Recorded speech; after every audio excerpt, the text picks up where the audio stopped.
Existe um prédio de escritórios quase no centro de uma cidade totalmente funcional, que nunca aparece em relatório algum como problemático. Ele está devidamente registrado, tem seguro, passa por todas as inspeções. Suas contas estão em dia, os serviços são monitorados e a manutenção é rotineira. Do ponto de vista administrativo, o prédio é perfeitamente estável. Nada nele sugere falha, risco ou abandono. Todos os dias funcionários chegam pela manhã, batem o ponto, pegam os elevadores, sentam-se em suas mesas designadas, executam tarefas que são registradas, acompanhadas e devidamente arquivadas. Todo o sistema envolvido confirma a continuidade do trabalho.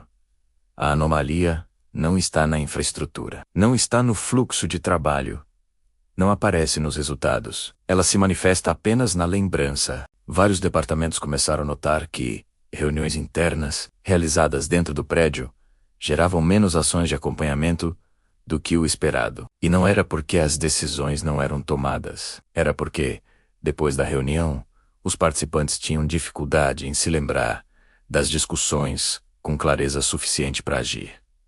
As anotações existiam.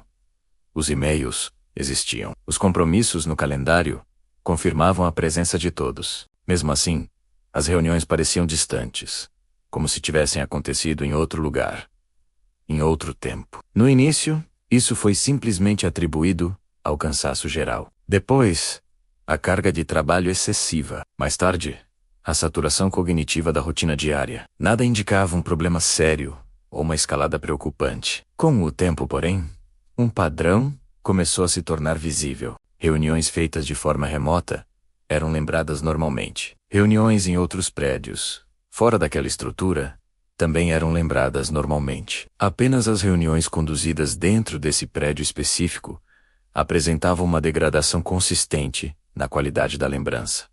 Não era uma perda de memória total. Não era confusão mental.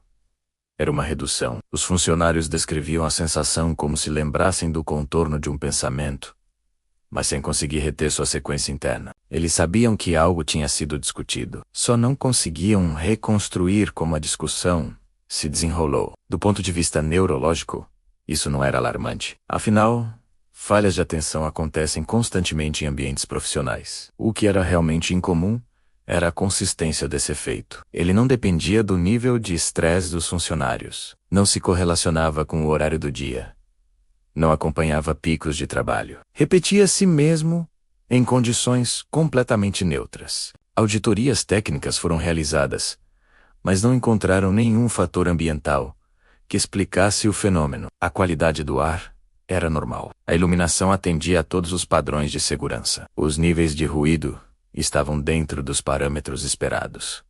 Nenhuma exposição química, nenhuma anomalia eletromagnética, além dos limites regulatórios. O prédio passou em todos os testes mensuráveis. Especialistas em fatores humanos foram consultados. Eles sugeriram que talvez o ambiente do prédio incentivasse um estado de cognição passiva, um estado em que a atenção permanece funcional, mas pouco assertiva. Isso não chegaria a prejudicar o desempenho nas tarefas, apenas suavizaria o engajamento mental das pessoas. Para testar essa hipótese, as métricas de produtividade foram analisadas em detalhe. Os resultados não foram afetados.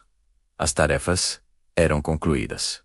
Os prazos eram cumpridos. As taxas de erro permaneciam inalteradas. O sistema, como um todo, funcionava perfeitamente. A única coisa que se degradava era a memória da presença. Os funcionários conseguiam se lembrar da chegada ao trabalho, conseguiam se lembrar da saída, e conseguiam se lembrar dos resultados do que fizeram. O que eles tinham dificuldade em lembrar era de estar ali. Não no sentido emocional, mas no sentido procedural. Eles descreviam o tempo que passavam dentro do prédio como algo comprimido, como se várias horas tivessem passado sem gerar marcas internas distintas. O tempo não era perdido. Ele simplesmente não era registrado pela memória. Do ponto de vista cognitivo, a experiência precisa de segmentação para ser retida. Momentos precisam se diferenciar o suficiente uns dos outros para formar âncoras na nossa memória. Esse prédio não removia a experiência das pessoas. Ele apenas reduzia A diferenciação entre os momentos. As salas eram uniformes.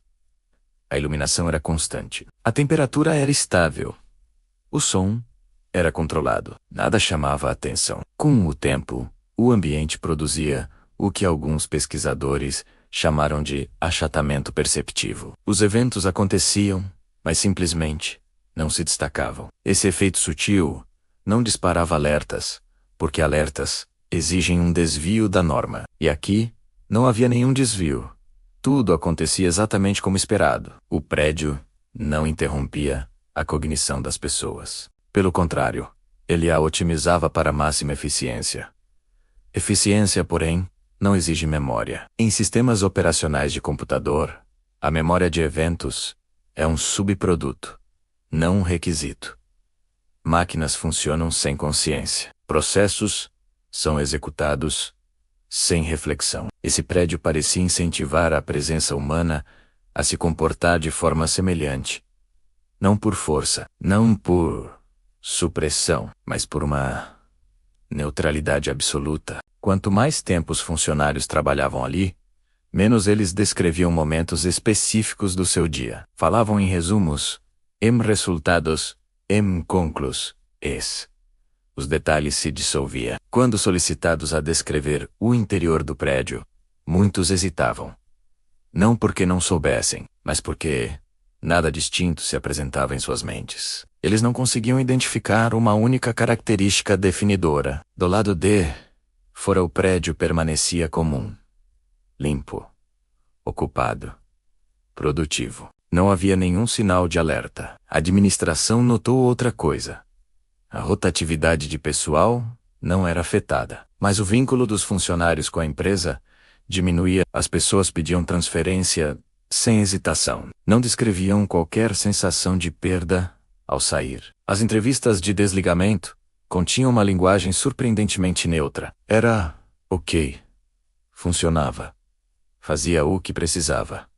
Ninguém expressava aversão. Ninguém expressava conexão. Em sistemas cognitivos, a ausência de feedback negativo, muitas vezes, é confundida com sucesso. Aqui, isso mascarava um profundo desengajamento. O prédio não exigia atenção, mas também não a recompensava. Apenas permitia que o trabalho passasse através dele. Do ponto de vista sistêmico, isso não era uma falha. Era um alinhamento perfeito, com a função pura. Humanos não são projetados para operar sem marcadores internos, mas conseguem, por períodos limitados. Esse prédio não ultrapassava esses limites. Apenas se aproximava deles e parava. Não houve um colapso, nenhum evento dramático, nenhum momento final. O prédio continua operando até hoje. As reuniões continuam, as tarefas continuam. As pessoas continuam chegando e saindo todos os dias. O que não se acumula é a presença. Ninguém se lembra de estar ali por muito tempo, porque a memória não é necessária para o funcionamento. E o sistema não se importa se a experiência é retida, apenas que a execução continue. O prédio permanece eficiente, neutro e, no fim das contas, irrelevante para a memória de quem passa por ele. E porque nada parece errado, nada é questionado, o que permite que o processo continue, ininterrupto, para sempre. Obrigado por assistir. Se você gosta de histórias que exploram os limites da nossa percepção, não se esqueça de se inscrever no canal e deixar seu like. Até a próxima.